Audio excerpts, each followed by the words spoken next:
નમસ્કાર, આપ જોઈ રહ્યા છો જીએસટીવી ન્યૂઝ અને આપની સાથે હું શ્રુતવાની। રાજકોટના નામાંકિત આરકે ગ્રુપ બિલ્ડર દ્વારા કરાયેલા કથિત કૌભાંડ મામલે હવે મહાપાલિકા તંત્ર દ્વારા ચેકિંગ હાથ ધરાયું છે। આરકે ગ્રુપના બિલ્ડર્સ દ્વારા પાર્કિંગ વેચવાનું કૌભાંડ કરવામાં આવ્યું હોવાનો આક્ષેપ થયો।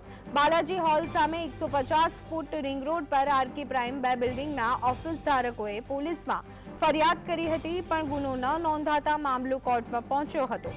પાર્કિંગ વેચી ગેરકાયદેસર રકમ ઉઘરાવી ફ્રોડ કરવા અને ખોટી વિગતોવાળા દસ્તાવેજોના આધારે મિલકત વેચાણ કરી હોવાનો આરોપ લગાવ્યો હતો। ટુ વ્હીલરનું પાર્કિંગ ટેરેસમાં બતાવ્યું છે, પરંતુ આવી કોઈ જ સુવિધા નથી।